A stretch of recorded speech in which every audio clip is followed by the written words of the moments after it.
Anak sulung dari Ishin dan mendiang Masaki ini diketahui memiliki segudang fakta menarik baik latar belakang maupun pencapaiannya sampai berakhirnya manga Bleach. Tak heran jika para penjahatnya saja memiliki ketertarikan tersendiri pada pemuda satu ini. Apa saja fakta menarik pemuda campuran Shinigami dan Quincy ini? Sebelum itu bantu channel kami agar bisa berkembang dengan cara subscribe, like, and share. Berikut ini kami sajikan pembahasannya.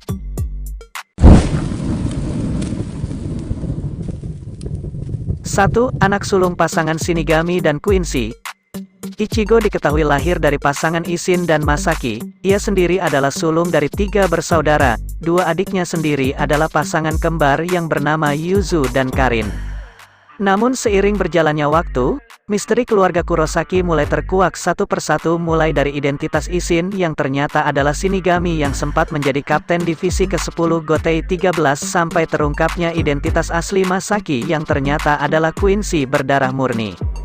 Tak heran jika kebanyakan keturunannya memiliki kemampuan melihat entitas supernatural. Namun dari semua anak Ishin, hanya Ichigo yang mewarisi kekuatan kedua orang tuanya secara penuh. Sedangkan Karin hanya memiliki kemampuan melihat hal-hal spiritual dengan jelas. Hanya Yuzulah yang paling terlihat normal karena cuma bisa merasakan atau melihat secara samar. 2. Sering membantu para arwah yang tertahan di dunia manusia. Sebelum membangkitkan kekuatan Shinigaminya, Ichigo biasanya membantu para arwah yang masih tertahan dengan caranya sendiri tergantung permintaan roh tersebut. Ia sendiri hanya percaya kebanyakan roh hanya tertahan di dunia manusia karena ada suatu urusan yang belum terselesaikan. Oleh karena itu, sebisa mungkin Ichigo membantu berbagai hal demi mendamaikan roh tersebut. 3. Tak percaya hal-hal berbau mitos dan tahayul. Meskipun bisa berinteraksi dengan hal-hal gaib, nyatanya Ichigo justru tak percaya dengan kebudayaan tahayul atau mitos yang berkembang berdasarkan rumor belaka. Memang sungguh ironis, namun ketidakpercayaan Ichigo sendiri juga dikarenakan hampir semua tahayul yang didengarnya tak sesuai dengan apa yang ia lihat sendiri selama ini. Tak heran jika Ichigo sendiri ogah menonton acara-acara bertema supernatural seperti acara TV-nya Kanonji yang justru digemari teman-temannya. Hal itu juga diikuti oleh Karin yang menganggap acara tersebut hanya omong kosong belaka. 4. Perkembangannya secara tak langsung dibantu Aizen. Hal satu ini sempat menjadi twist yang paling mengejutkan saat cerita Bleach masih berlangsung. Mungkin kebanyakan orang pernah menyangka bahwa perkembangan Ichigo selama hanya murni pelatihan dan pengalamannya saat bertemu secara kebetulan dengan musuh-musuhnya. Namun nyatanya, semua itu hanyalah skenario yang dirancang oleh Aizen semenjak insiden yang melibat kedua orang tua Ichigo.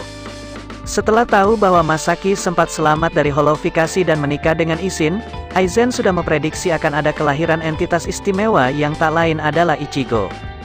Dari situlah, Aizen pun mengirim Rukia sebagai alat percobaannya untuk membangkitkan kekuatan Ichigo. Ia juga turut merancang berbagai skema pertarungan yang akan membuat pemuda itu berkembang dengan mengirim anak buahnya. Bahkan, Aizen juga sempat membiarkan grup Ichigo menyusup ke istananya sebagai uji coba guna melihat perkembangan anak Ishin tersebut sejauh ini. Kenyataan itu memang bukan isapan jempol semata karena Aizen sendiri yang mengatakannya pada Ichigo selama pertarungan di dimensi palsu kota Karakura.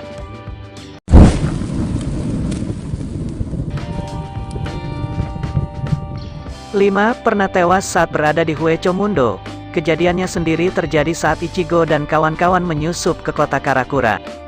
Setelah melalui berbagai pertarungan dengan para Arancar, akhirnya Ichigo bertemu dengan Ulquiorra. Keduanya pun lantas bertempur dengan sengit hingga keluar dari Las Noches. Akan tetapi, situasinya berbalik saat Ulquiorra mulai melepaskan Resurrection miliknya. Ia pun mampu mendominasi Ichigo hingga topengnya pecah. Nasib Ichigo pun berada di ujung tanduk saat Ulquiorra melepaskan wujud keduanya, dan untuk pertama kalinya, ia pun meregang nyawa setelah dadanya dilubangi oleh jurus Cero Oscuras. Untungnya, Ichigo berhasil lolos dari maut setelah melepaskan kekuatan penuh Hollow-nya dan mengalahkan Ulquiorra.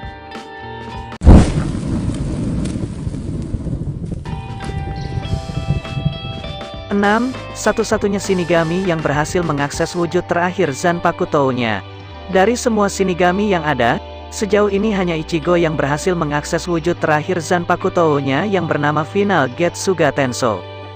Wujud ini dikatakan manifestasi Shinigami yang menyatu sepenuhnya dengan pedang miliknya. Selama mode ini aktif, ia mampu mendominasi makhluk manapun dari kekuatan murni bahkan dengan Aizen sekalipun.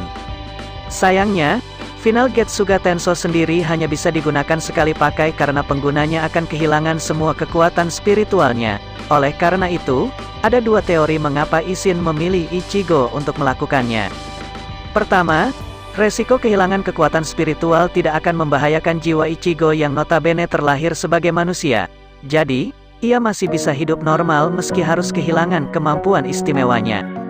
Yang kedua, Isshin sendiri tampaknya sudah memahami kalau selama ini Ichigo hanya menggunakan Zangetsu hitam, manifestasi kekuatan Quincy yang diwariskan dari ibunya. Dari situlah, ia dan Urahara sudah memprediksi bahwa kekuatan Ichigo masih bisa dipulihkan lagi dengan metode yang pernah digunakan Rukia. Hal itu pun lantas menjadi kenyataan saat Rukia menusuk Ichigo sekali lagi saat pertarungan melawan para Fullringer.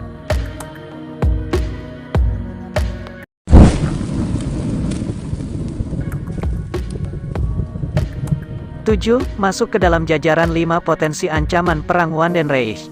Selama peperangan dengan para Shinigami, kaum Quincy sudah membuat daftar para tokoh yang memiliki kemampuan untuk menjungkir balikan situasi pertarungan.